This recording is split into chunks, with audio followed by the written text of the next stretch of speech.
United States of America and to the republic for which it stands, one nation, under God, indivisible, with liberty and justice for all. God bless America. Amen.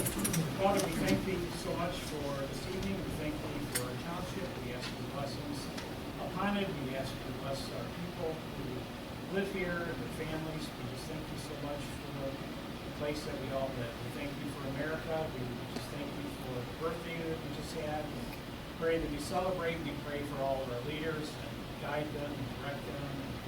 We pray for our neighbors. Help us to love thy neighbor as you've commanded us. And we just thank you so much for my good blessings. We thank you for answered prayers. We thank you for Reggie's son. Going through the surgery, he's going great as we did last month. And just pray to continue to watch over them. Guide us tonight. Guide our council. Guide our planners and leaders here in the township. In Jesus' name. Amen. So I want to know why you're all out here on a nice 90-degree night. I don't think any townships have air conditioning. I'm sure you all have air conditioning. Maybe you'd like to see who doesn't have air today. So if not, I got a barn with air in it, so you can anyway, we appreciate you being here tonight. So we have the agenda. We also John Daniel is out of the country tonight. And so he's excused. We have the agenda before us. Any additions or deletions in this thing? I would like to delete under business items number 3. Mike, John? Make sure your mic's running. Business item number 3, new technology and server maintenance agreement. We're not able to post bid the third tender, so we want to make a recommendation. Okay, item 3. Item 3. Nominated. All right, any other additions or deletions? Okay, if not, the agenda stands as presented.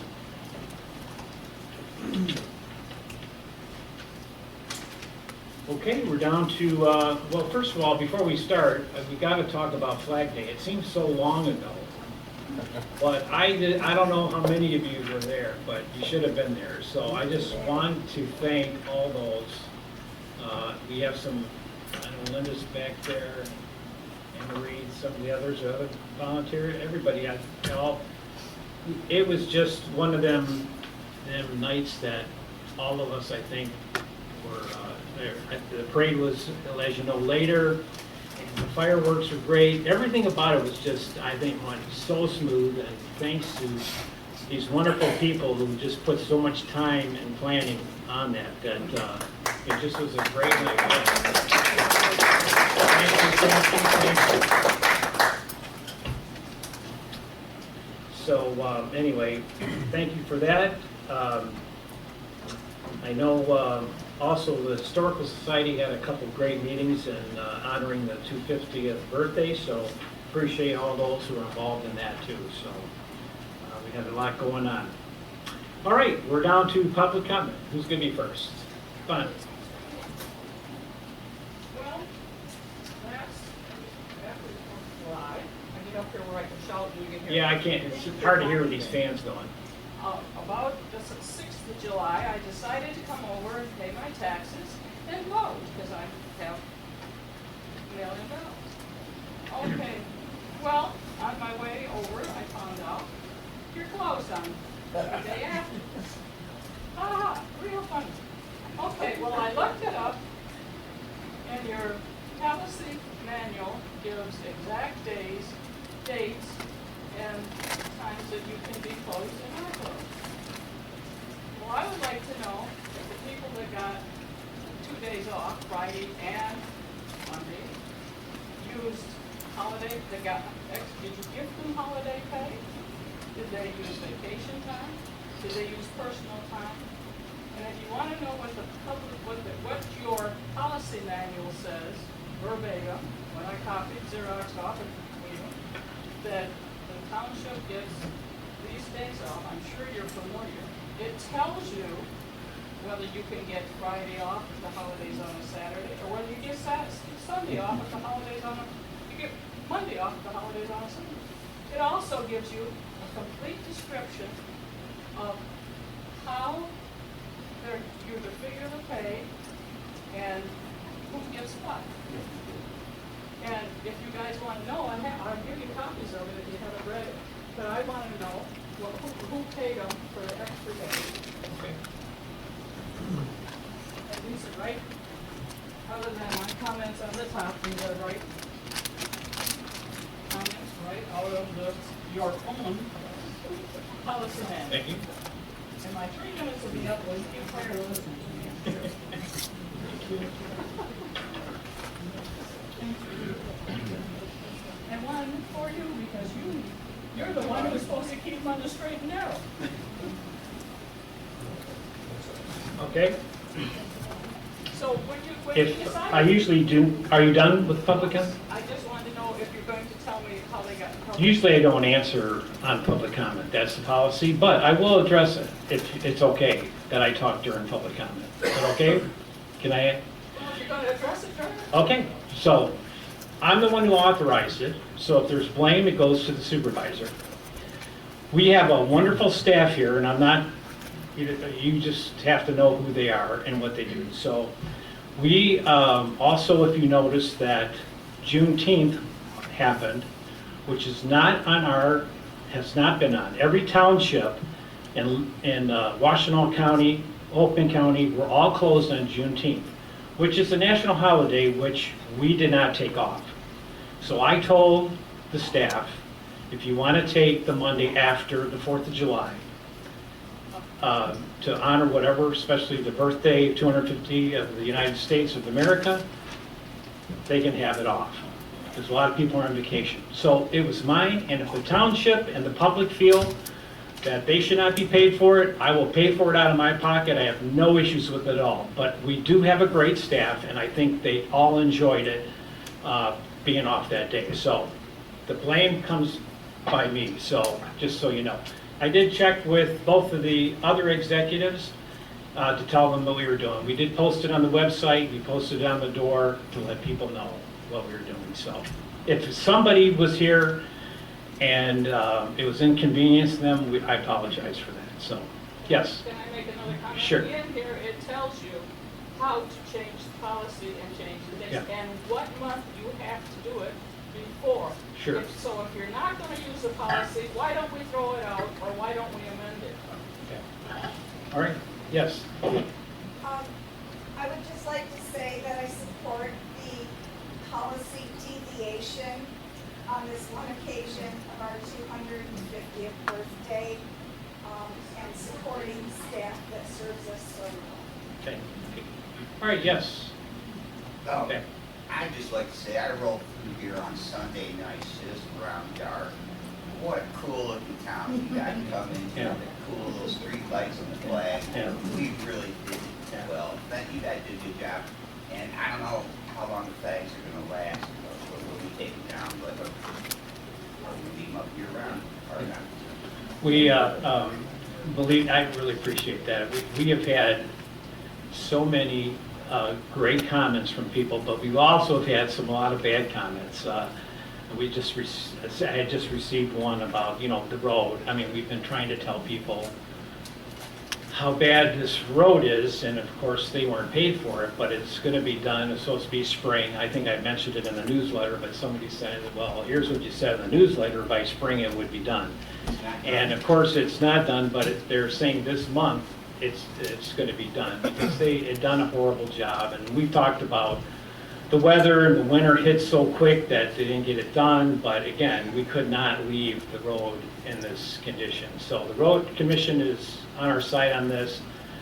But there's a lot of other issues that are going on. I know this is public comment, so please don't be mad at me for talking, but I was sitting in church, got a call that somebody's sewage is backing up into their house.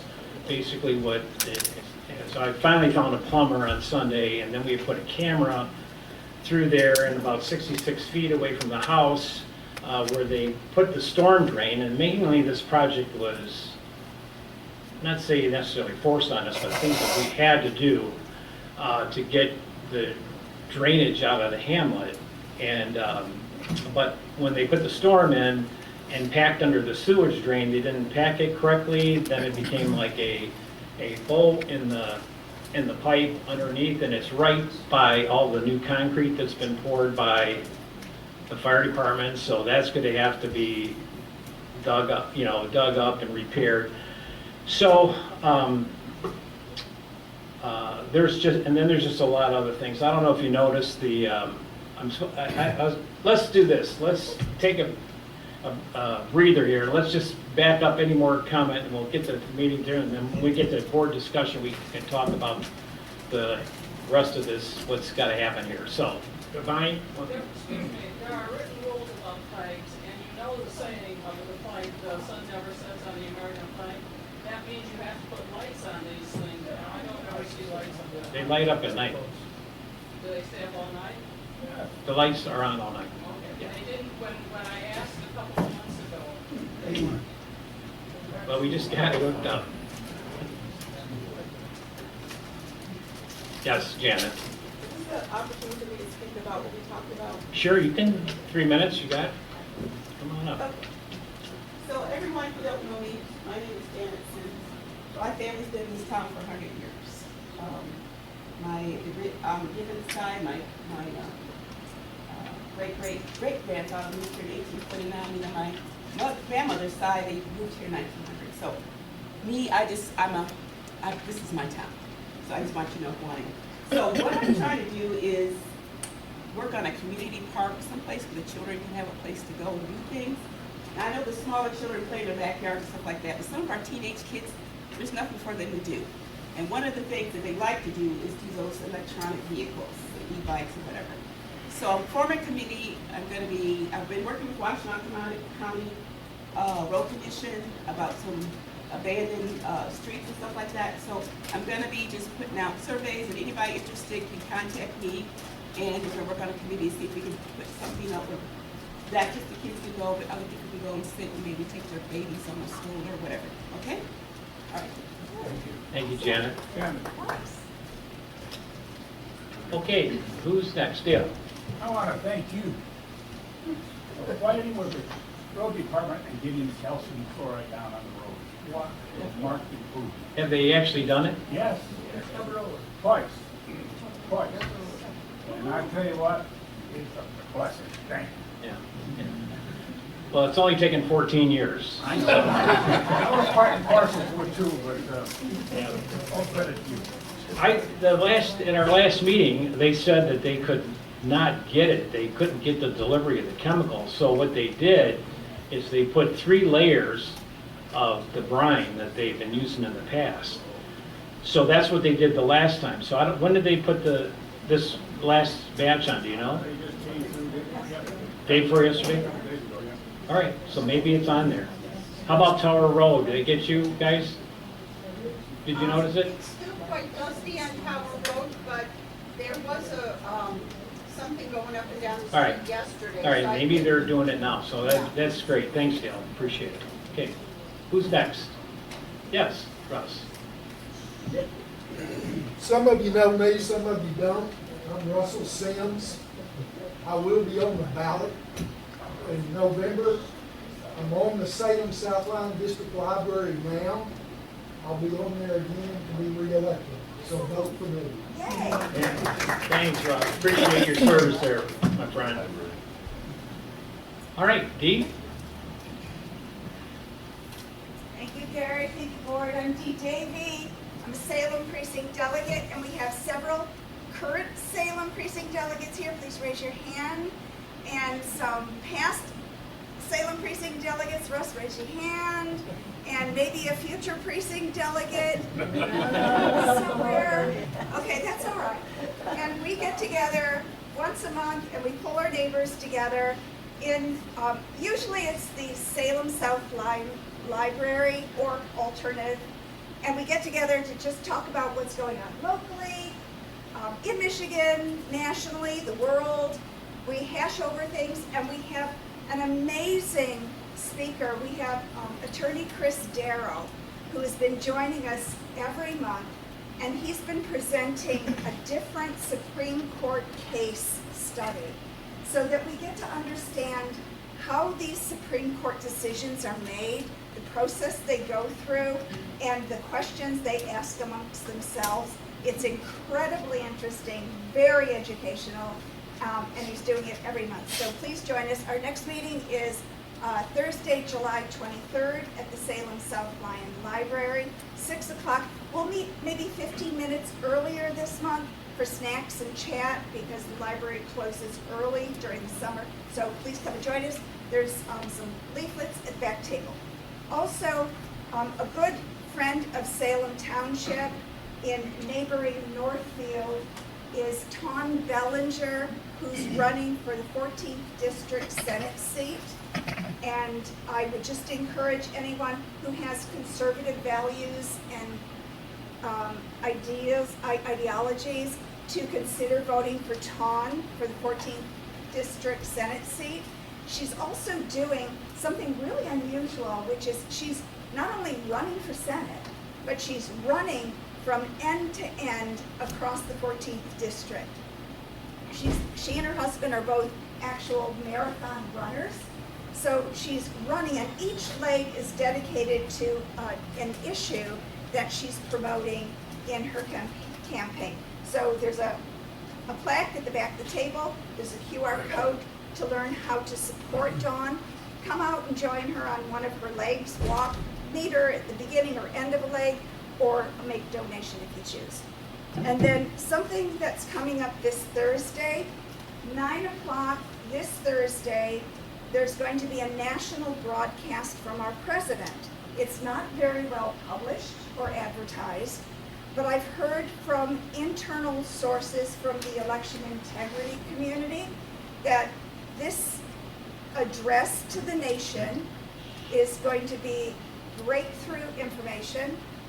It's going to be important, significant, and affecting elections and foreign intervention. So just a heads up, 9 o'clock this Thursday, national broadcast from our president. Thank you. Yes, Bonnie? 9 a.m. or 9 p.m.? PM. All right, thanks, Steve. Thank you, Gordon. Thank you. All right, anybody else? Yes. I got some comments I'd like to address the board. Jeff, we need to talk long-term landfill security property. So a very good opportunity for that. So I'd like to address the board. I have some letters here for you.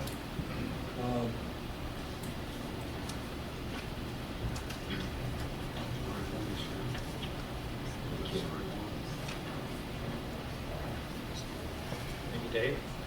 Also, I'd like to commend the new police officers I've worked with them in the last month or so. They're absolutely fabulous. Yes, Very sir. responsive and they do a great job.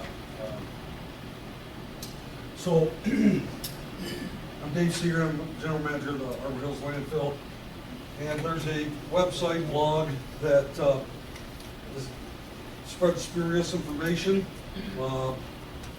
It's also misleading, and it's very irresponsible for them to do, so I want to address some things on that if I could. Not most recently, but we have a wastewater treatment plant at the landfill where we pre-treat our water before it's discharged to the sewer, where it eventually gets to Yucca. I gotta get the notes here, sorry, I should have them ready. New papers. You can put your papers up here, Dave, if you want to. It's all right, we'll give you a desk. I told you can take my seat if you wanted to.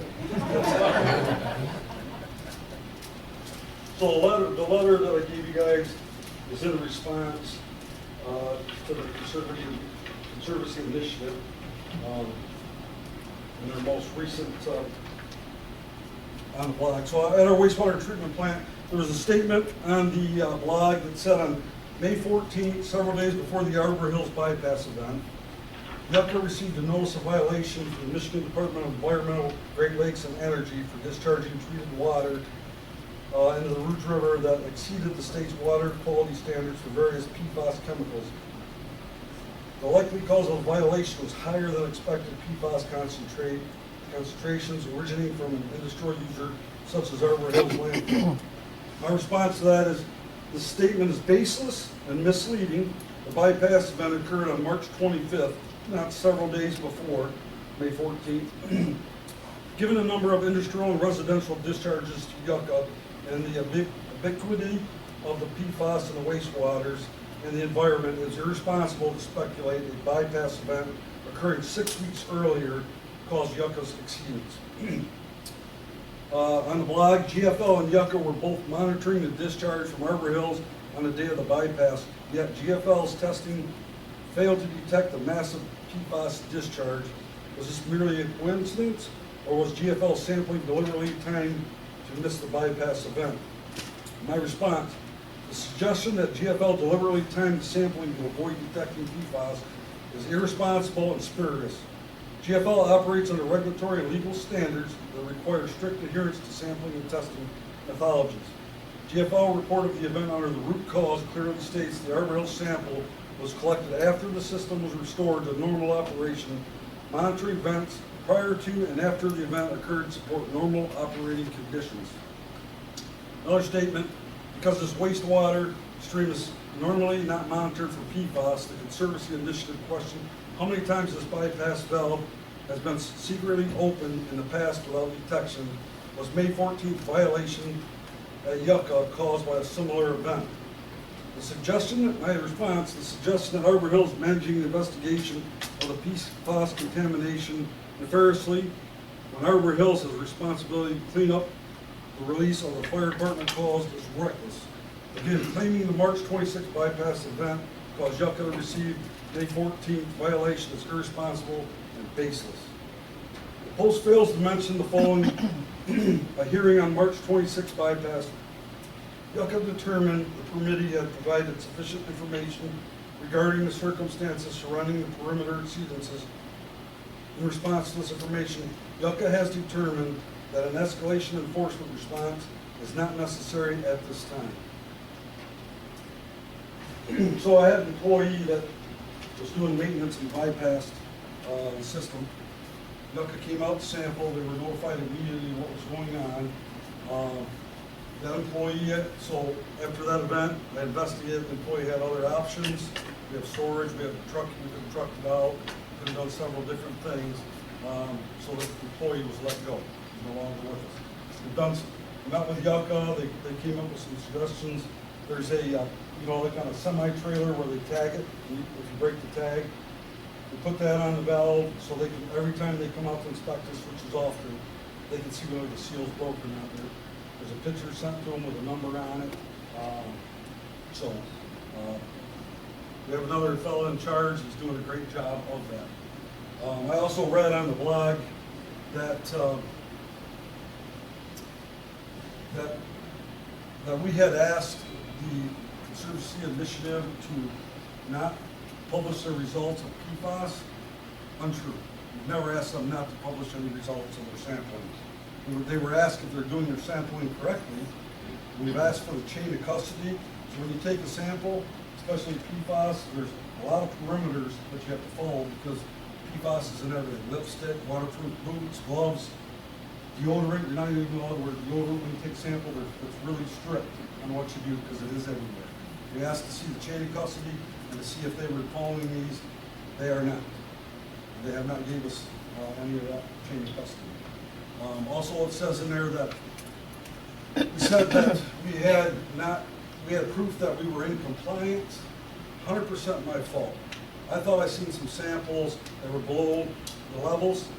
I misjudged that. I'm not an expert on PFAS. I have a lot of people on staff that are. I misspoke. 100% me. When Eagle called me and asked me, because they talked to Eagle about it, Eagle called me and asked me, and I said, nope, we do not have that. My fault, I misspoke. I thought we had some other samples that proved that. I was wrong. So, again, we're in a process of permitting to clean up the wetlands. We know where the PFAS is at. It's not on the landfill side, which is continued to be told that it's coming from the landfill. It's actually coming from the side of the Murph. If you go to the Citizens Ramp, there's a wooded area with a pond in there.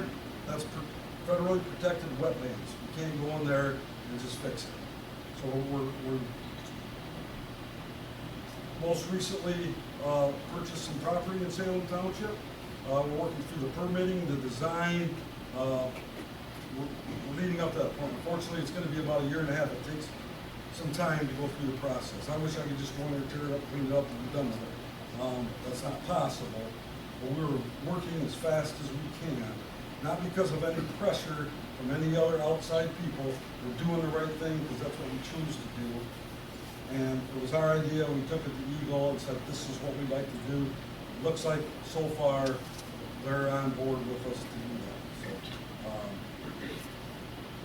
you might hear other things, but it's voluntarily. We're not forced to do it. That's going to be about a $5 million project. So the land purchases to create different weapons? I'm sorry? The land purchases to create? Yes, some of it. Yep. So Dave, again, they were pointing the finger at you guys for causing that. So I just want to make sure that's not what it's from. It's from the fire that took place over there years ago. Absolutely. That's And, nobody's fault. So anyway, That's what was used so at the time. they're volunteering to do this, which the Conservancy group, people in Northville are saying that they caused that, and which is not true. I've already cleaned up some ponds that aren't wetlands there on site. Those have been cleaned, tested, certified, clean. This is the only spot that's left. I'm pretty sure this is where all of it's coming from. Again, we have to take a different course because of the protected wetland. Thanks, Dave. So, thank you guys. Thank you. One more thing, Yeah. yes, All sorry. right. One more thing. We received a violation yesterday for our flare. I want to make everybody aware of that. What happened was, when GFL took over in 2020, we have 3 flares that you see flaring the gas, and the gas plant's down.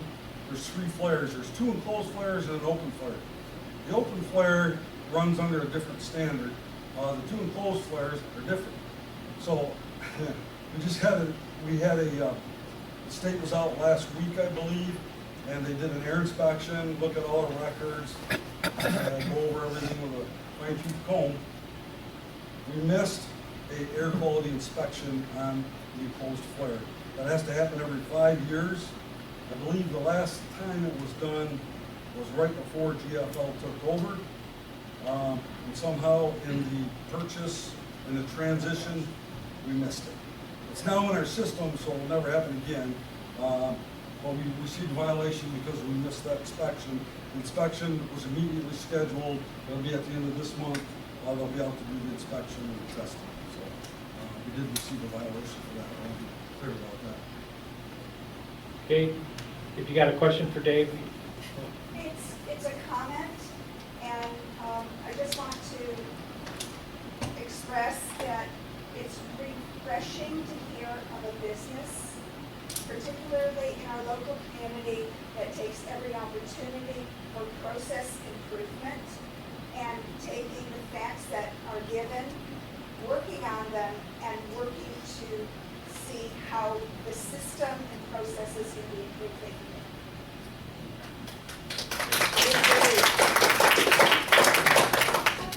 You're not supposed to get clapping during public comment. So you're the only one. Is that reserved for the board? You're the only one, Dave. All right, so we done with public comment? I mean, that's a half hour long. Usually they don't have that long. All right, so we're going to continue on with the consent agenda. Clerk Wensley. All right, thank you.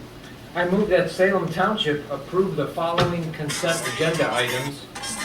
We have our minutes of last month's regular meeting of the Board of Trustees, which was held on June the 9th.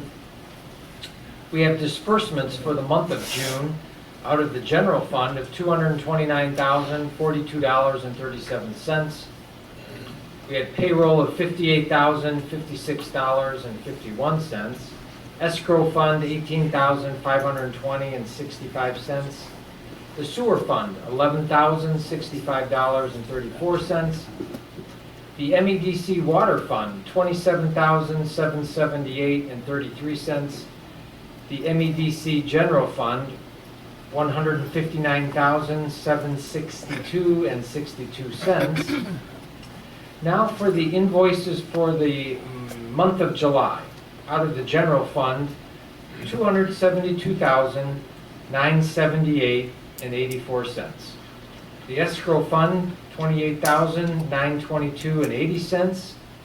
The sewer fund, $11,150.77. Water fund, $1,317.33.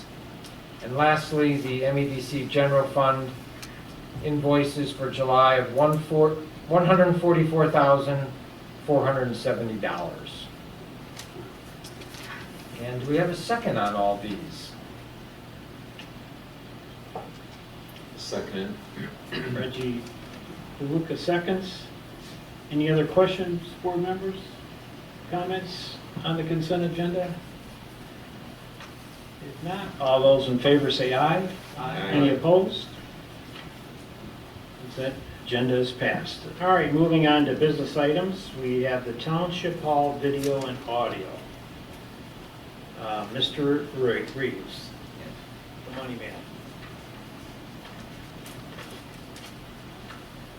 So before we look at this, our purchasing policy does require us to do bids for projects like this of this size. But we had no clue what the scope of the project was going to be, collectively, in the audio and the video. So we brought in the vendor that does all of Washtenaw County, brought them in to review and help us spec out what we would need to bring us up to the early 21st century, not quite as far as most, but most of our townships in Washtenaw County have cameras, audio, and presentation televisions front and rear. So they helped set the spec and gave us a bid. And then we took that same information and brought two other bidders in to quote on the project. So again, if you want us to go back and do sealed bids before we make a decision, we can do that, or we can look at the bids as they came in and make that decision. Well, before we make a motion, have you talked to some of these? I mean, who have we decided, or what looks like the better company for the vendor that Washtenaw County actually uses came up with the best. who is that? CTI. CTI? The issue is, folks, I mean, just to comment about what's going on, we have a computer in the back here that just pops on, pops off. That's mainly just for audio. We want to thank Linda Hamilton, who films all these meetings that she can be. She's on a board, library board. Sometimes she can't be here. So we're kind of stuck of not having video or something where somebody wants a tape. And of course, Linda films these, and then we of course put them on our website so people can watch the meetings at home and stuff. So our technology here with microphones, we used to have one there, it made so much noise we took it out of here, so it's hard to hear people, which I believe all of this would be new stuff to upgrade this. Yes, the microphones across here are the same because those are working, but ceiling microphones, wireless microphones for each of the two side tables, a handheld microphone for public comment if need be, and for presentations, a lapel microphone are all part of the package. So I'm certainly okay, I think we need this. If it's a good company that Bruce, you've talked with, or Washtenaw County has, I think we should capitalize on that. And all three were good companies, so they had the best pricing and took advantage of what we had, and we reused some of the hardware that we had here. So. I trust you, Bruce. If it doesn't work, we're going to blame you. So. So, board members, do you have any second? Right, I don't think we made a motion yet. I'm just thinking, do you want to go out for a sealed bid, or do you want to waive that so we can get going on this, or however you want to do it? Any comments? You have a problem with making the motion now? Anybody? Gary, Or wait? Bonnie's in your guys. Okay, hang on, this is not time for public comment. Okay, anybody else? Okay, Bruce, you can make the motion. I move that Salem Township approve the bid from CTI for $32,200 for the audio-visual upgrades to the town hall.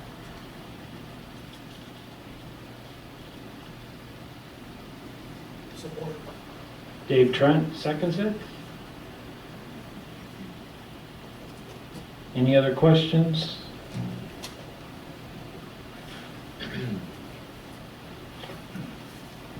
All right, all those in favor say aye. Aye. Any opposed? Okay, motion's passed. Mr. Supervisor, I would just like to point out, I appreciate the compilation of the categories. I thought that was helpful in coming to a conclusion on what the best company would be, and I concur, obviously, with the motion and the intent is. Okay. We, That was the work of our staff and AI to put that together for me. Yeah, we're using AI now. yeah. I didn't know we hired them. No charge. But it is, we even, I mean, the computer shuts off, it's probably already shut off as far as the audio, so it'd be good to get something more professional in here, so. All right, so moving on down to business items, we have a resolution for the affordable house bill in Michigan.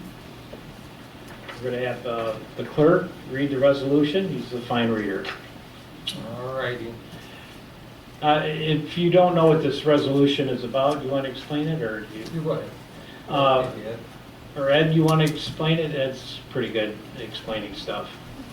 I haven't looked at it recently.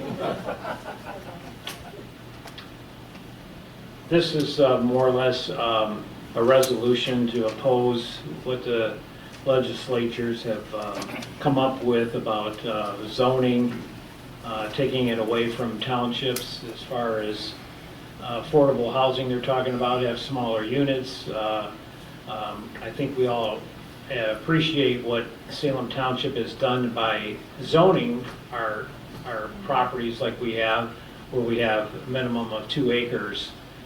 They're wanting to take that away from us, and we feel we're opposed to that. We like it the way it is, and they need to leave us alone. So, All right, so I will read the resolution. A resolution opposing the state legislation that would preempt local zoning authority regarding housing development. Whereas the Township of Salem is a municipal corporation organized and existing under the laws of the state of Michigan and is charged with protecting the health, safety, and welfare of its residents. And whereas these several House bills as introduced would preempt local land use decision-making authority and impose statewide standard land use mandates on municipalities all across the state of Michigan. And whereas local zoning authority is a core responsibility of democratic local governance and a critical tool used by municipalities to responsibly plan for growth, coordinate development with infrastructure capacity, protect environmental resources, and preserve the community character. And whereas the statewide zoning mandates risk creating development patterns that conflict with local adopted master plans, infrastructure capacity, and long-term capital planning, including infrastructure systems such as water, sewer, stormwater, transportation networks, and emergency services. And whereas Michigan law and the Michigan Zoning Enabling Act have delegated local zoning regulations to cities, townships, and the bills would be in conflict with the authority of the local units of government. to provide local zoning ordinances for the regulation of land development. And whereas local communities can best determine orderly development plans for their city or township, and in turn enact zoning regulations best suited for its residents. Whereas local communities are best suited to assess infrastructure capacities, such as water and sewer, so that future development may be properly planned. And whereas the Township of Salem recognizes the importance of addressing housing availability and affordability, and supports thoughtful strategies that expand housing opportunities within Michigan communities. And whereas in 2025, the Township of Salem received support from the Michigan State Housing Development Administration to conduct a thorough review of the zoning ordinance and amended the ordinance to provide for more flexible standards for the purpose of addressing the housing needs of our community. And whereas in 2026, the Township of Salem will be initiating a thorough review and update of the comprehensive land use master plan with a strong community engagement and input component with a focus on housing needs and demands and unique strategies to address the same. We're almost done. And whereas the Township of Salem values the empowerment of citizens in local decision-making functions through legislative bodies such as the Planning Commission, Zoning Board of Appeals, and the Township Board to best determine orderly development planning and implementation that preserves the unique characteristics of our community. And whereas the Township believes housing policy should be developed collaboratively between state and local governments, and a one-size-fits-all statewide mandate is not the best approach for addressing the diverse needs and to preserve the neighborhood identities and character of the Township of Salem and all of Michigan communities. Therefore, be it resolved, the Township Board of the Township of Salem vehemently opposes the Michigan Housing Preemptive Package as currently introduced and calls upon the Michigan Legislature to vote against the bills in their current form and engage collaboratively with local governments to develop housing policies that promote affordability while yet preserving local land use, planning, and zoning authority, and to protect the public infrastructure systems. Do we have a second on this resolution, and then we can talk about it? I'll second it. And we'll have a roll call vote.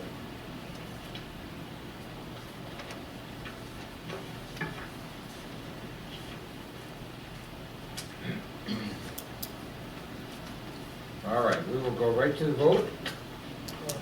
Oh, any questions? I heard there was a concern about one of the House bills having the numbers transposed.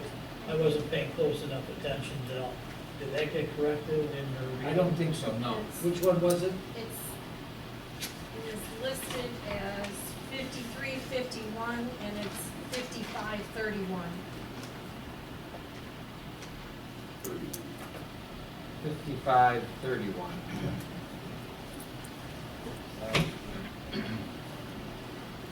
Good catch.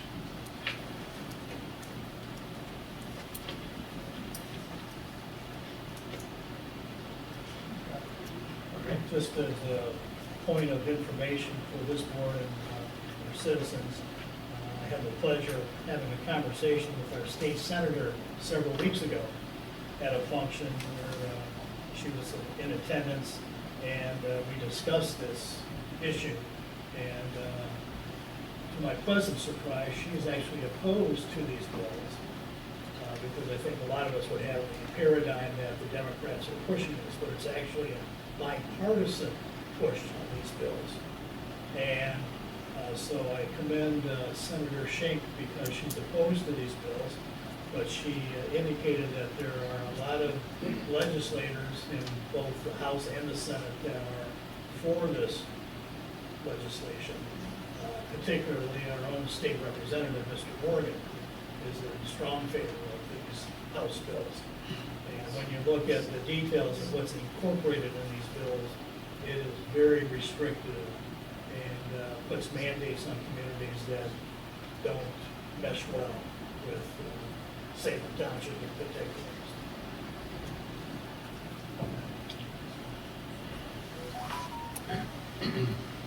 Any other questions? Mr. Supervisor, just, Yep.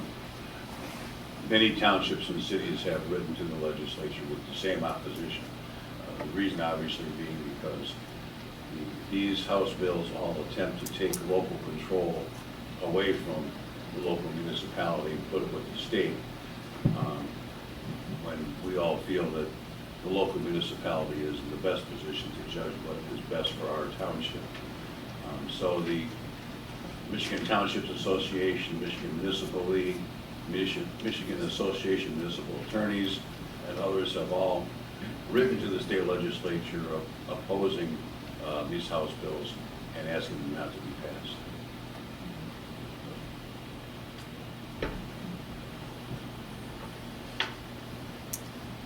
All right, let's do a roll call vote.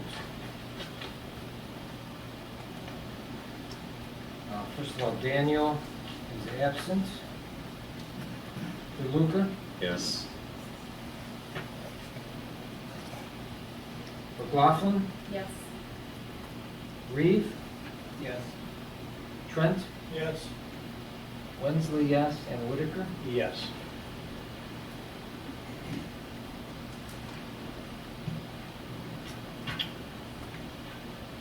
All right.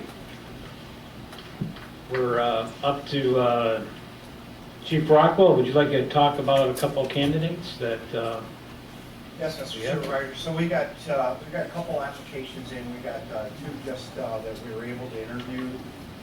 Two local residents that we'd like to recommend that they be considered by the board to be hired. They don't have firefighter or EMT experience. They would need to go through the classes, and obviously if they pass the classes, then we have to take them on.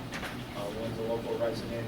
She lives on Chuck Road, not far from the fire station. She's been interested in the fire department for some time, but finally has the opportunity to do that. She's got getting off an ACL tear, but she would start EMT school first. So the good part is there's no physical fitness in that part that's more using the upstairs line there to take care of that class. And then the second one is Danny, again, another local resident, very nice. I guess he's a preacher, so we could probably do some of that upstairs. Yeah. Probably help a few guys up there. Very nice. Good Speaks guy. multiple languages. Yeah. And very easygoing. So I'd like to recommend to the board that we consider hiring them, that they be allowed to background check, physical, and of course passing classes, that they would be a great addition to the fire department. Living local, both, I'm happy to say would be available both day and night, because they kind of work from home. So that's another bonus that we don't see from a lot of candidates. Is, they basically work from home, so they could drop what they're doing and go to a call in the middle of the day or in the middle of the night. So that's another bonus thing. It's definitely helps. Is there any questions I can answer for the board, or any specific details they're looking for? Yeah, I have refresh our memories on what's involved with the training, and is it like scope that or? Well, this would be the class would be, the EMT class would be held at Ann Arbor Township. It would be local with Ann Arbor Township hosting it as a certified state class. And then the firefighter academy, which would follow basically in this December, but it really starts in January. It may be a combined class with Livingston County and Washington County. That's still to be determined yet, depending on how many candidates they would have to fill the class. But this would be all local, would not be the schoolcraft cost, it'd be like a third of the schoolcraft, if not cheaper. How long does it take to complete the class for firefighter? So I would expect, after doing EMT and the firefighter and the internal training that calls, it generally takes a full year before a firefighter becomes what we would consider qualified, that they could go basically on their own with some coaching where they gotta learn to drive the trucks, they gotta learn all the things about the trucks, they have to learn the EMT, they have to pass the National Registry, they have to do the firefighting one, and pass that test. So there's a number of hurdles and steps that are involved to get to the certification. And so we'll find out their commitment, because it will fairly be evident that if they don't have the commitment, they're not gonna pass the classes. Is there some point during the training that they're allowed to participate on runs? Yeah, we do that. We'd like to try to introduce some of the, Ricky has been around the fire department for most all of her life, because she lives right next to Donnie Roberts and the Roberts family, so she's been around quite some time. Danny, not so much. We would like them to obviously get some classes under their belt with EMT, and how to do blood pressures and stuff like that, so that we can push them into the front and with dress supervision and giving them the opportunity to get hands-on, because really that's the way you're gonna learn this skill. You're not gonna learn out of a book, you're gonna learn how to deal with people and working with medicals and minor people. So yes. One other question, Mr. Supervisor. I couldn't help but notice that we've been advertising. Yes. There with the big sign at the fire department. What's your current roster, and how many more bodies would you like to have to fulfill the needs? So we have revolved around this number of 25 as the ideal number that would be a full roster. We're about 17, 16, 17 there. The challenges we have is, for example, the Rosales, he's moved his business over to Belleville, so his ability to respond like he used to on the days where he was over in Northfield, where he could scoot over for a truck car, that's limited us. It ebbs and tides. Summer is a little bit more challenging. People are on vacation, so we see less of them in the fall, and then we see people coming back. So I'd like to see at least another 3 to 4, and it's ideal with these candidates because they said that they could respond at nighttime and during the day. Those are our biggest challenges to get folks. So we get the classic person that works a 9 to 5 job.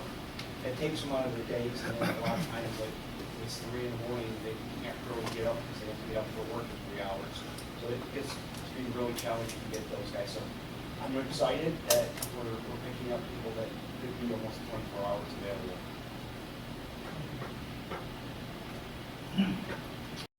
Okay. All right, I'll make unless there's any other questions, I'll make a motion that we proceed with the hiring of both Daniel and Ricky,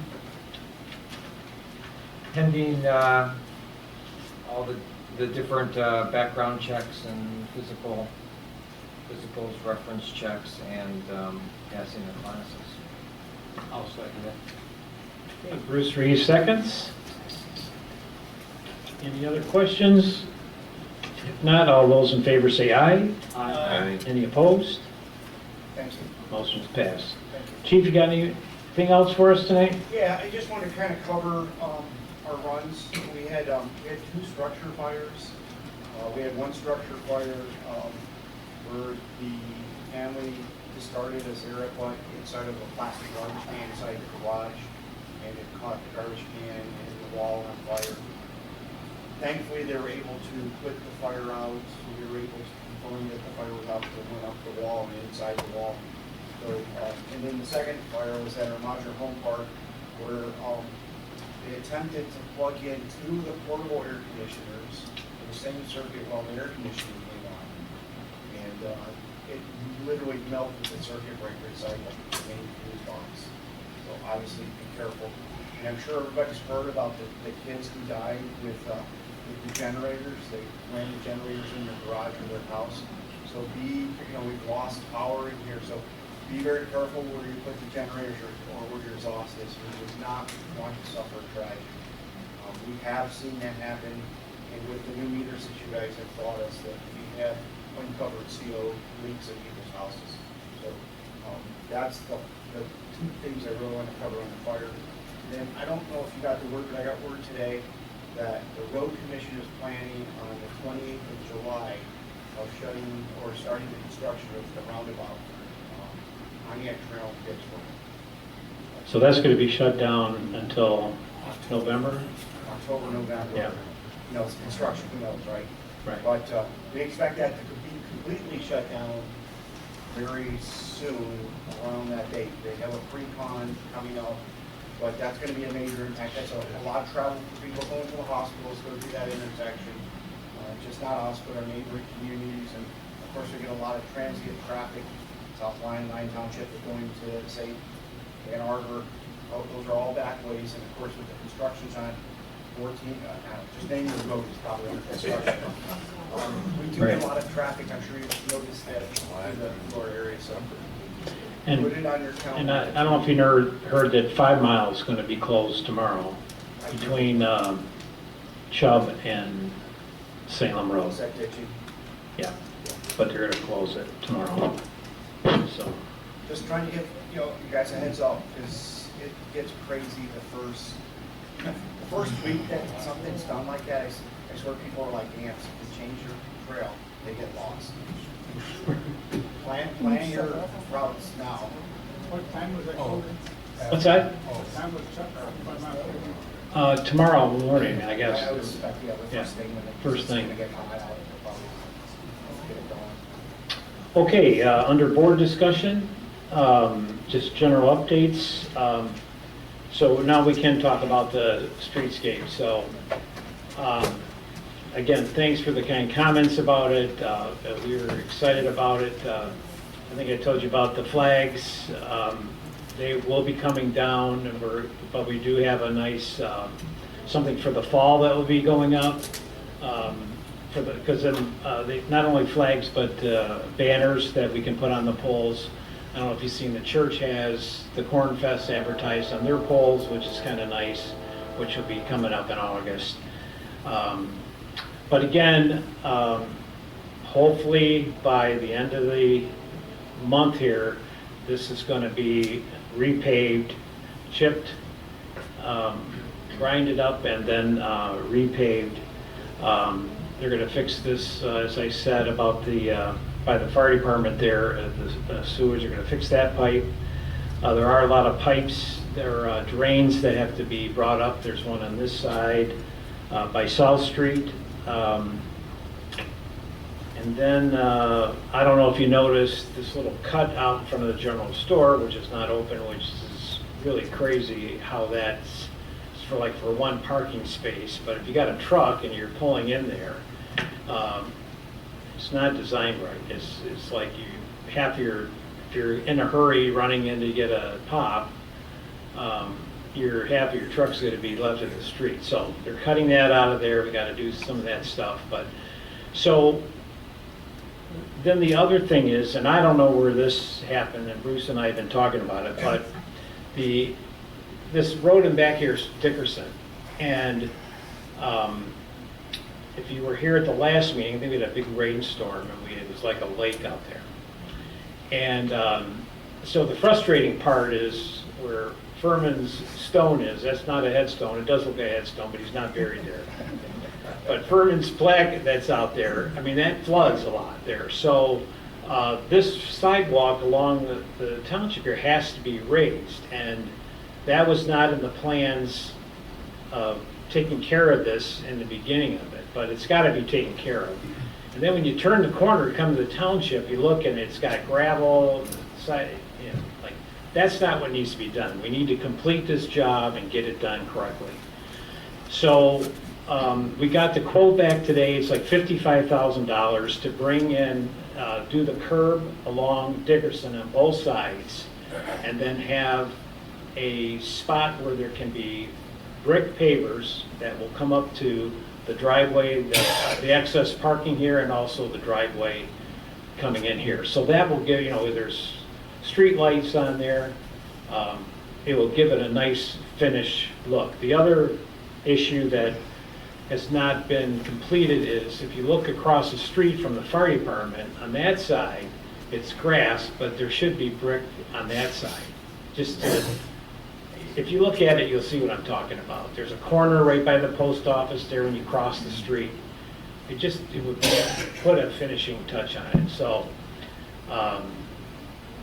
that's what's got to be done. So they're telling us that when they come in, they're going to get that all set, the curbs and fix this problem across the street, do all the punch lists they have, raise the drains that are, where the water's not going into, and then we just have to go through the process of buying more brick and redoing this. But I want to get the street done first, and then the brick will follow it, so. The brick, I don't know if you looked at it, I think you never have to seal it. It's a great brick. If you're ever gonna do paver bricks, that's where you go, because I have so many brick pavers at the farm, and they don't last, they fade after a while. These are, I'm really excited about it, so I'm actually changing all mine at home, so, because they look really good, so they're very durable. So, but again, I think that's, any other comments I need to talk about? The streetscape that I'm missing? No, just a little defense to even, looking originally, the streetscape was kind of going to be a couple of phases, and we kept extending and modifying it, and there's just so little got to be done to finish it, we might as well just finish it. And it got overlooked because it was originally supposed to be in a couple phases, but we're so close, we might as well just get it done. I think when we started it, it was just going to be the streetscape, and then this drainage issue became a big issue with the county and us. So anyway, it's going in the right, but it's just been a major project. I think all of us that are working with it are tired of it. They just want to get it done and get it done. So. All right, so enough on the streetscape. The next on the list we have is land preservation. I don't know if most of you know, we've had a board that is part of the land preservation board. Two of our people that are on the board have retired, and so it leaves one person, and then Bruce Reeves is the board liaison person.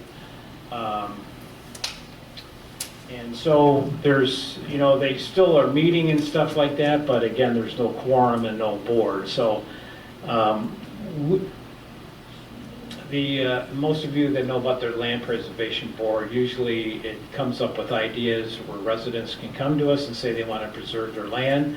We can give them really good information about who to go to, who has these funding to preserve their development rights on their property, and that's basically how it's been done. But everything that they do, the board does, they vote on certain things they want to do, but then it does have to come to the board here to approve. I know we had also been looking at, we call it the Bonner Farm, which is over at 5 Mile and Salem Road. And so that's what, 168 acres. So there's an opportunity for the township to look at that, to see if there's funding from different agencies that Bruce and Seth have been working on. And then they've come back and told us about monies that the township might want to invest into that to capture that 168 acres. There's other properties that's been in the process that actually haven't happened yet, but one concern that's happened with us is the property at 6 Mile and Curry. There's the Bach Farm. I'm sure most of you maybe know the Bachs have been around for a long time. So that's a funny area that's been zoned where smaller houses are, and that actually goes all the way down Curry Road quite a ways. So anyway, if somebody came in there and developed that, it's really small lots, and I think that we need to look at that piece there and working on it. So I can give you more information down the road if it goes through. But the township might want to consider, Dave, I don't know if you want to talk about that or not, but I don't want to bring something up that we got to see what happens. But it's up to you. The deposit was supposed to be there today, we purchased the back then. Yeah. So we'll see how that goes, but then, again, it might be the board's decision to come up to see if this 168 acres that would back up to the Bach farm, that would, you know, and then we got the preserve, whatever, how many is that, 235 acres? So you kind of make a nice stretch of preserving land right around that corner, and we're just hoping that that might all come to pass. But the township needs to decide if they want to take some of that money and invest it into preserving other lands. So, but again, we're talking about the Land Preservation Board. Either there are people that are out there that want to join that board or consider it, and the board here can vote. You can volunteer on it to be a part of it. But again, basically all it is Bruce, you might want to talk a little bit about it, how you go and score a property to see if these agencies are interested in purchasing that land, the development rights off of it. So We do have a scoring process, and we'd like to maybe start reevaluating that scoring process and make sure that we're going and looking at properties correctly to match our master plan and what we're trying to accomplish here. And again, one of the objectives was to support the rural and farming community as well. In other words, keep some of these properties in farming community, not just put properties up and have them be fields and just overgrown thicket and whatnot. It's just, we want to try and help some of these farms stay farming. So we have to reevaluate how we're going to go after that and the source funding and whatnot. But we just need some help on that. And then some direction from the board here to make sure we're spending our time in the right places. I think if you sometimes people forget about how much land that has been preserved, which not necessarily parks for you to walk on, but you think of the Geiger Farm, the Hamilton Farm, the preserves. These are, there's got to be the Hamlin. There's 100 acres over there. There's a lot of land that nothing will ever be built on there because of people doing the right thing and not developing it, and this becoming another big house on top of houses. So that's kind of what that board's about. So if you have any interest in it, we can keep it or just change it more to a committee that can bring different ideas to the board, and so we'll give it some time. And I did had a surprise about somebody in the USD, as we know, where we're waiting for the new pipe and stuff to go through, but somebody bought 40 acres over there that, which I don't know, I think it's good, but 40 acres to where they want to preserve it. And so it's actually a person who lives in Superior Township, and they bought it, and they're going to try to preserve it. And so if any of you got a lot of money and want to buy all that property over there, I know MI Homes is here tonight, so I don't mean to, but I'm just saying we'd love to buy all that property and just keep it like it is. So, I don't think any of us are going to argue about that. So, all right. So, any other updates? We don't have too much on the Shell Stack property other than the engineering is still going on.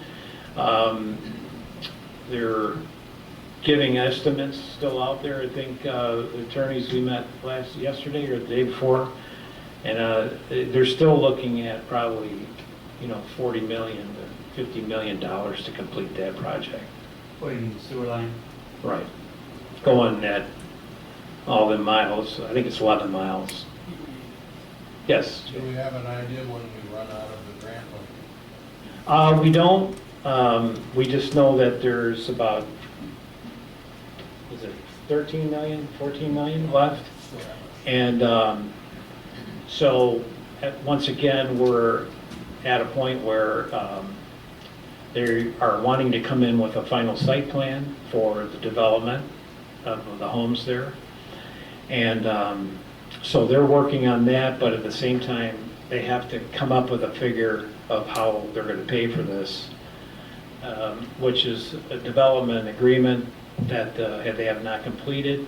And we can still work, the planning commission can still address some of the things they want to do, but we do have to have a development agreement and find out about the money before we go with that project. So that's where we're at. Nothing, yes, Jay? Does the 13 million cover all of the engineering expense? I didn't hear you. Does the 13 million cover all of the engineering expense? Yes. Yeah. So in other words, the engineering can be completed. Correct. Can be put on the shelf, we're out, no money, Yeah, and then it's so stacked up. right. They have to come up Thank with you. those. Yes. What other infrastructure is going to be required besides the sewer line? Like roads, utilities? Yeah, so that's. What kind of numbers those add up to? Yeah, so that's stuff that they have to provide. And we just had a meeting with their attorneys a couple days ago about a special assessment on the properties or whatever that, you know, if it's police services and that kind of stuff, that can be extra. That district can be charged a special assessment to help pay for the stuff that's coming over there. So that's kind of the tricky part, which is a lot of work on that to try to figure out the financing of that, how that works.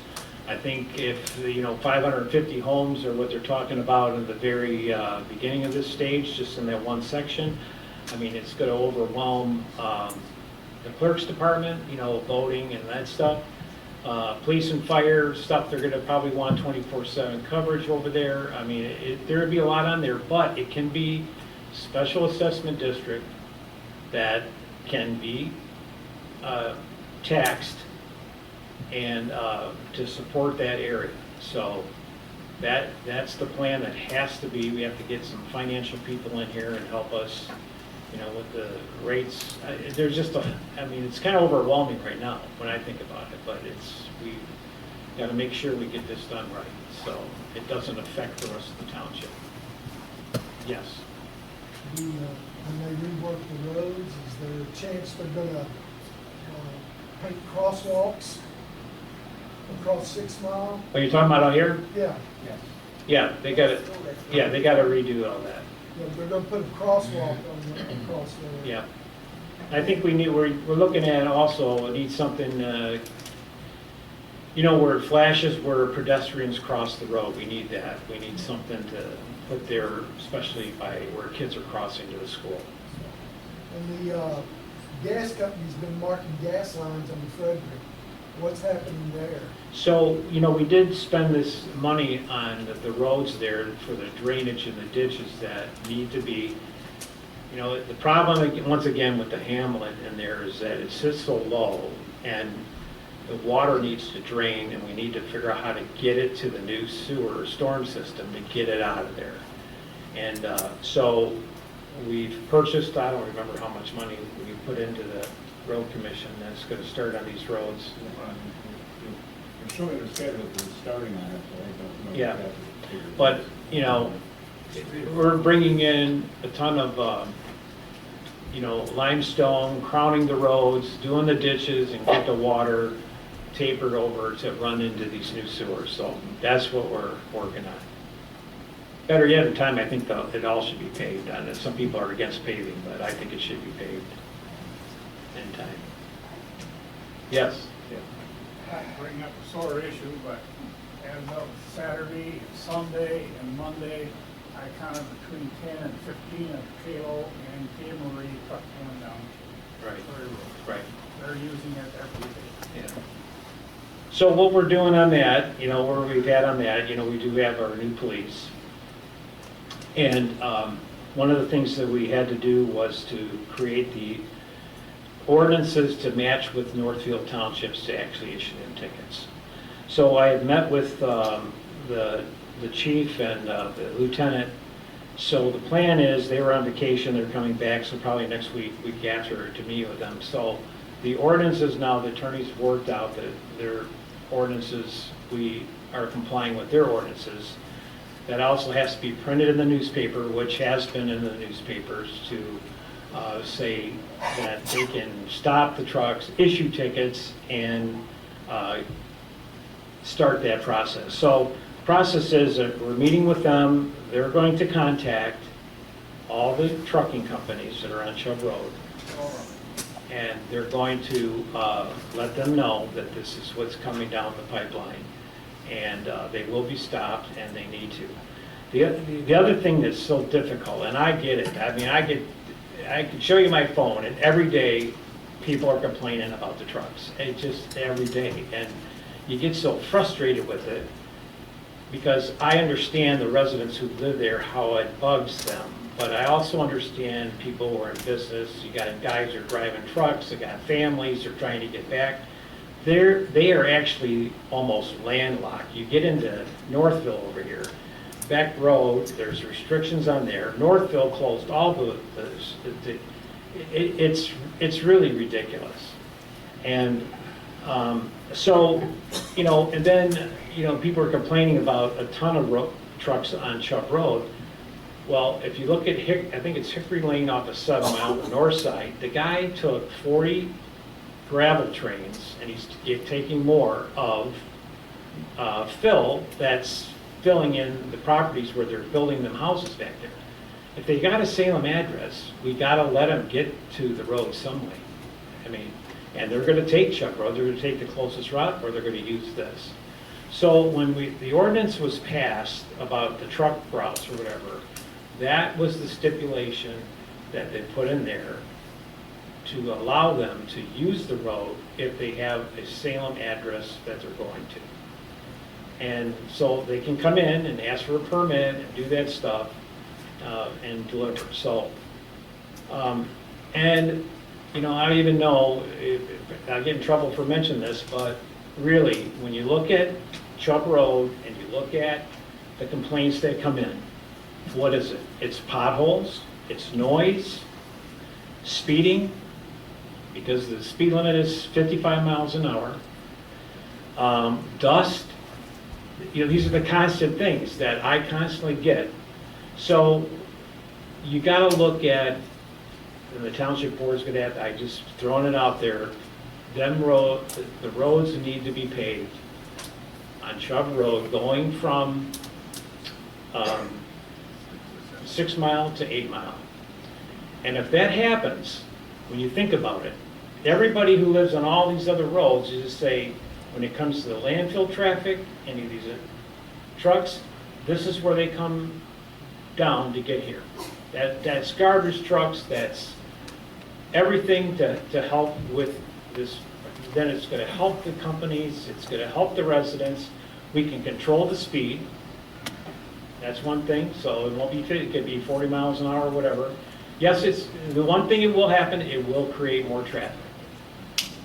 I mean, there's no doubt about that. But when you take the landfill with them hauling these dumpsters, I mean, I got probably 3 culverts on 6 Mile down here. Once you hit them, it just, it bangs so loud. It shakes your house. I all the time. So when you have potholes on a road that just keeps deteriorating, I can't imagine. You just hear rattling all the time. It starts early in the morning and late at night, and then it finally dies down. So, and it wouldn't be a cost to the residents that would have to pay for this. And I would just think that this is what we need to do.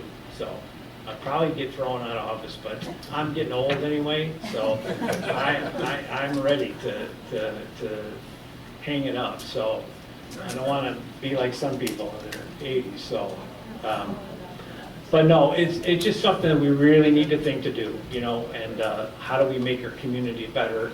We're a pass-through community, and we want to get stop some of the problems that we have. So Part and parcel of that is what happens down there on the development down there, because that's going to bring a whole lot lot of Yeah. traffic too, there's gotta be traffic studies, there's gotta be a lot.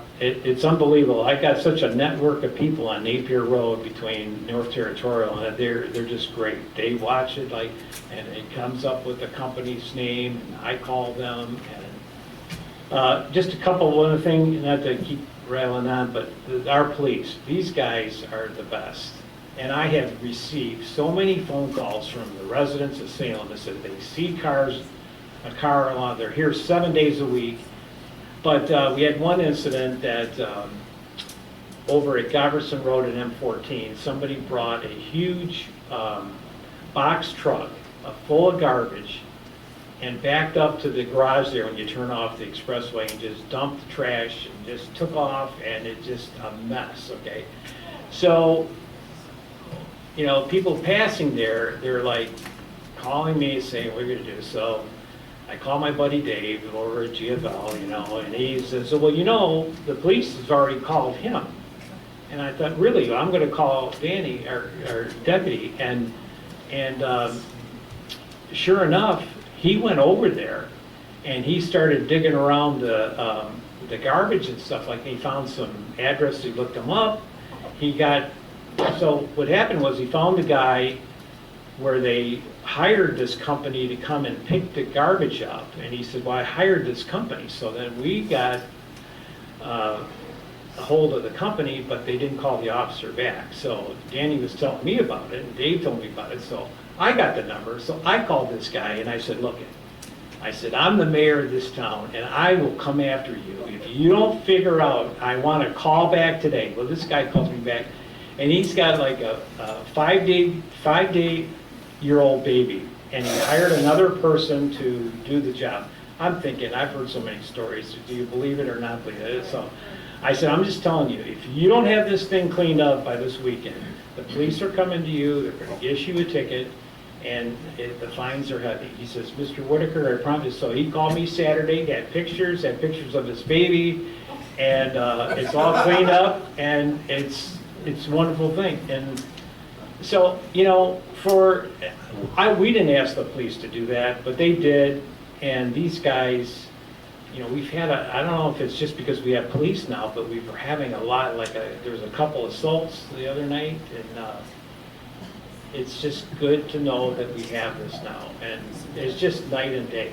It just makes me feel bad. I don't know, thank you, residents, for letting us change, because it's a big relief to me to know that from 7 in the morning to 7 at night, and even if it's after 7 and there's something going on here, I can call a number and these guys are right there.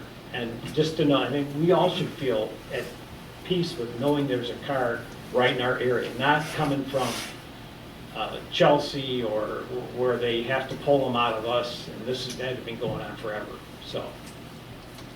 We have a lot of, we've been out there and think down there. Yeah. On that trail by 6 Mile. There are a lot at rush hour. Yeah. There's other people flying. Revenue. So, again, those of you that live with these truck, Dale, I know, is just, we're gonna figure this truck thing out. We just gotta get it done. And so, because I'm tired of the calls too. I get it. All right, so, Gary, can I ask yeah. one question real quick? I just want to know how it works. July 22nd, we're supposed to have a meeting about ES Market on the Yeah. planning committee. Yeah. How do you guys feel about it? Well, you know, What it's, do you want from her?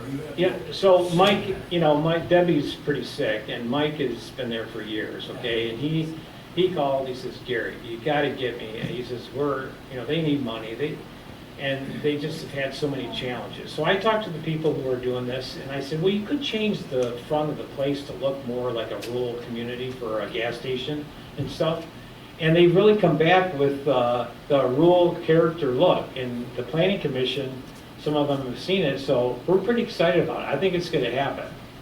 So that's gonna be good for Mike and Debbie, who've been there for, how long has that guy been standing there? Well, I've been here 35 years. All right, well, 35 years this man has been standing. Way before that. They are just a great couple, and I just hope the best for them, so. But that's on Monday nights, hopefully they can get that done, so. Okay, anybody else got any? I have one thing. Yes, To answer your question, in May, the board approved 123,000 collectively for all the Hamlet roads. 123, okay. And, yeah, Okay. 123,000 they're putting in the ditching and stuff in the hamlet there, so we'll see what happens when we found that. Yeah, I'm not trying to compete with Bonnie, but, I got one more thing here to say. I know everybody's concerned about the corner of Napier and 5 Mile. So I bond that road, the neighbors talk about the truck traffic, I bond the road from M14 to landfill. Part of that bond with Wayne County, I spent a minimum of $150,000 a year on upkeep on that road. 3 years ago, I believe it was, I replaced the culvert on Napier, right after the tracks. We've done, since the 20s, have done in there. I spent $450,000 to redo that box culvert. This year, they called me, I said, let's take a look at the corner. Whatever the cost is, let me know. And so that's our project. We're gonna fix the corner. They've been out, they've surveyed it, they got it all drawn up, and then the landfill will fix it. Both corners? That's coming. I know it's bad, it's been bad. 675? Yeah. Well, yeah, we'll get to that. Okay. Yeah, 5 miles really bad, so that part of our Wayne County plan. all right, thanks, Dave. It's coming. Bonnie? Yes, we could ask, there's a fire chief. Did you ask him if he was appointed or something? I can't hear, what'd she say? She wants to know if Jim knows that Beck Road is open. No, it's still southbound only. It has been southbound only from basically Grand River to Denmark. Also closed at Getty's. And, Is that little strip fixed there around the, by 5 Mile coming, you know, they did the right lane? That was under construction too, over by 5 Guys. Is that open? Yeah. Because that caused a big backup right there. I think that's done. I think that's done. But I'm worried, you know, Myers is starting to do work too on the road too. So Yeah. it's starting to- Where is there not a road that's not in construction? Can we just build a wall, keep everybody that way? What's going in across from You know, it's a distribution center, and the company, I forget the name of the company, but it has a lot to do with Amazon. That's one of their biggest customers, is Amazon, so. Plymouth did move it back some from the border of Salem there, which a lot of the residents were really upset about that. They voiced their opinion, so we tried our best to get them, and they finally concurred and moved it east a little bit from there, so. But that whole area is just gonna be booming, right? So it's like, it's not the same, so. Anyway. Anything else? Yes, Brian? Just a quick suggestion. You were talking about paving and shovel going northbound. Yeah. Do you use the same standards, the same guys? that Oh, do yeah. something? Yeah. No, You gotta have Dale there to help. yeah, that's right. We'll bring Dale back out of retirement and get that project done. Anything else for anybody? Thank you for being here tonight. There's plenty of refreshments. Stay around. We appreciate you, and we're adjourned. Thanks.